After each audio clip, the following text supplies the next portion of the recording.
Assalamualaikum warahmatullahi wabarakatuh. Baik teman-teman, kita lanjut di episode kelanjutan dari video yang kemarin, yaitu tentang belajar bahasa Arab dasar atau untuk pemula. Tahap yang pertama, untuk belajar bahasa Arab kita belajar ilmu shorof terlebih dahulu, di mana bahan dasarnya atau kitab dasarnya untuk belajar shorof ini adalah kitab Amsilatut Tasrifiyah, sebagaimana yang sudah saya sampaikan di video yang kemarin. Nah, ini video kali ini adalah pengantar ilmu shorof dari dasar dulu bahasa Arab itu apa. Bismillahirrahmanirrahim. Hukum mempelajari bahasa Arab ini ada dua. Yang pertama adalah fardu kifayah. Fardu kifayah itu maksudnya ketika dalam suatu daerah di situ ada yang melakukan, maka yang lain kewajibannya gugur. Maksudnya fardu kifayah adalah secara umum umat Islam berkewajiban memahami sumber ajaran Islam seperti Al-Quran, Sunnah, dan kitab-kitab para ulama salaf. Ini mutlak, ini umum, majmuk yang ada di Quran, Sunnah, dan kitab. Untuk mempelajari itu semua hukumnya fardu kifayah, maksudnya semua isi yang ada di dalam Al-Quran atau Sunnah atau hadis. Maksudnya fardu kifayah karena di situ ada ilmu-ilmu yang memang belum wajib untuk kita pelajari. Melihat hal ini maka hukumnya fardu kifayah. Fardu kifayah dalam mempelajari bahasa Arab. Jadi ketika di suatu daerah kok ada satu atau dua orang yang mempelajari ilmu, misalkan matematika, astronomi atau lain, maka yang lain kewajibannya gugur. Hukum yang kedua, ini fardu ain. Fardu ain itu kewajiban bagi setiap individu.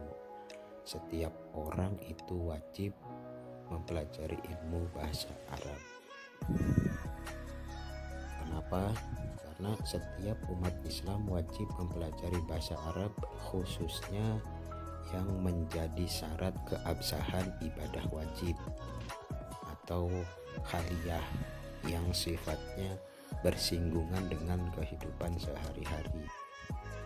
Misalkan ketika kita masuk dalam usia baligh, maka di saat itu kita wajib untuk melakukan sholat. Karena sholat itu wajib yang bersentuhan, maka hukum mempelajari sholat itu fardu ain.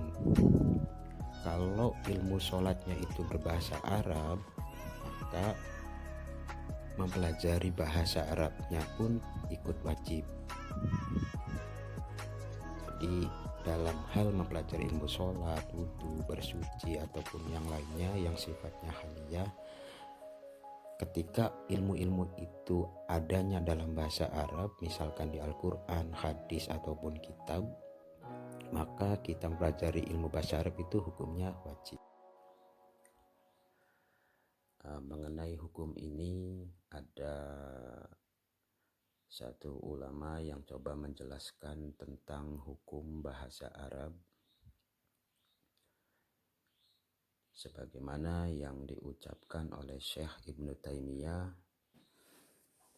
fa innan nafsal lughatil arabiyyati minad dini wa ma'rifatuha fardun wajibun fa inna fahmal kitabi was sunnati fardun wa la yufhamu illa bi fahmil lughatil arabiyyati wa ma la yatimu al wajibu illa bihi fahuwa wajibun summa minha ma huwa wajibun alal a'yani wa minha ma huwa wajibun 'alal kifayah. Artinya bahasa Arab itu sendiri adalah bagian dari agama atau din. Mengetahui bahasa Arab hukumnya adalah fardu atau wajib. Karena memahami Al-Quran ataupun As-Sunnah ini hukumnya wajib dan tidak bisa dipahami kecuali dengan memahami bahasa Arab. Sebuah kewajiban yang tidak sempurna kecuali dengan sesuatu, maka sesuatu tersebut hukumnya adalah wajib. Lalu di antara bahasa Arab itu ada yang wajibnya bersifat ain, ada yang wajibnya bersifat kifayah.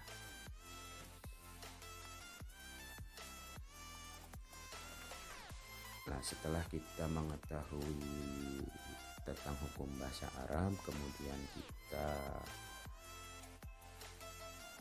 masuk dalam macam-macam bahasa Arab.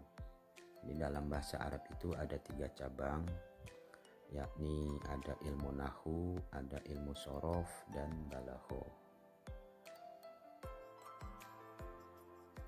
Jadi nahwu itu apa? Nahwu itu ialah ilmu yang membahas susunan kalimat dalam bahasa Arab. Jadi susunan kalimat kalau di bahasa Indonesia mungkin seperti SPO, itu susunan subjek, predikat, objek. Nah, mengenai susunan kalimat ini wilayahnya ilmu nahwu. Di samping susunan, ilmu nahwu juga nantinya akan menentukan i'rab atau status dari setiap lafaz dari susunan tersebut. Ilmu yang kedua adalah ilmu shorof. Ilmu shorof itu adalah ilmu yang membahas bentuk kata berikut perubahannya. Sebagaimana di video yang kemarin, bahwa ilmu shorof itu adalah ilmu yang membahas tentang perubahan bentuk suatu lafaz atau suatu kata, berubah dari bentuk satu ke bentuk lainnya. Nah, ini ilmu shorof. Dan perubahan ini kemudian akan berdampak terhadap makna atau arti dari lafaz tersebut. Yang ketiga adalah ilmu balagho. Ilmu balagho ini ialah ilmu yang membahas sisi estetik atau keindahan kalimat, atau bahasa lainnya adalah sastra Arab. Biasanya ilmu balagho ini digunakan untuk memahami atau membuat kalam syair, kalam nazom, pokoknya yang berkaitan dengan sastra-sastra bahasa Arab. Nah, dalam channel ini kami mengajak teman-teman yang masih dasar, yang masih pemula, mengajak memahami bahasa Arab dengan tahap pertama adalah shorof, yang kemudian dilanjutkan dengan nahwu.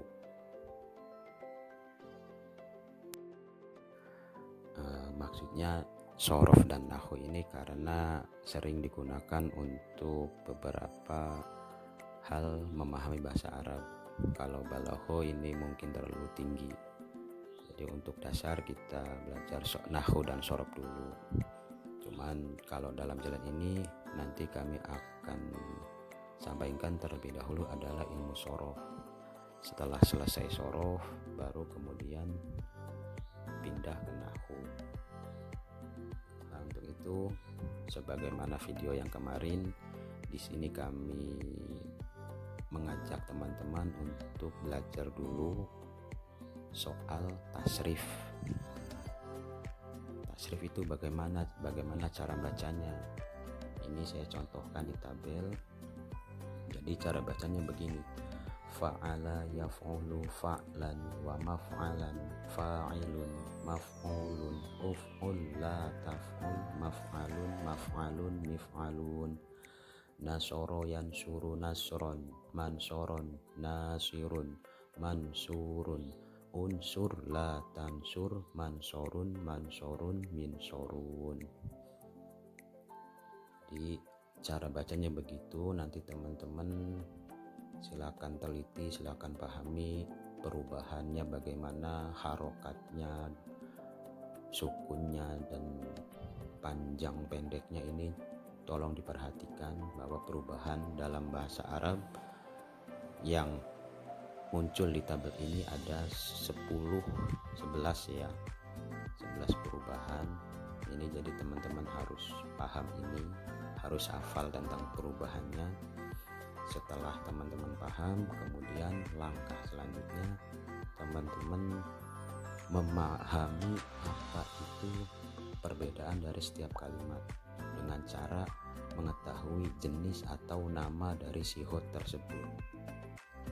Jadi contoh di tabel bawahnya itu, fa'ala itu jenisnya atau sihotnya adalah fi'il madi, yaf'ulu jenisnya fi'il mudhari atau sihotnya fi'il mudhari, fa'lan masdar, maf'alan masdar mim, fa'ilun isim fa'il, maf'ulun isim maf'ul, uf'ul fi'il amar, la taf'ul fi'il nahi, maf'alun ini ada dua lafaz ya, yang sama. Yang pertama isim zaman, yang kedua isim makan. Yang terakhir mif'alun ini sihotnya atau jenisnya adalah isim alat. Jadi pertama teman-teman harus paham perubahan-perubahannya dari bentuk fa'ala menjadi yaf'ulu, kemudian fa'lan. Setelah paham perubahan, teman-teman memahami apa itu nama dari setiap perubahan atau jenisnya atau sihotnya. Fa'ala fi'il madi, yaf'ulu fi'il mudhari, fa'lan masdar, dan seterusnya. Jadi di video ini hanya pengantar saja. Silakan teman-teman latihan sendiri atau baca sendiri di kitab Amsalatul Tasrifiyah sambil dicatat mana itu fi'il madi, mana fi'il mudhari, dan seterusnya. Oke, terima kasih. Semoga bermanfaat. Wassalamualaikum warahmatullahi wabarakatuh.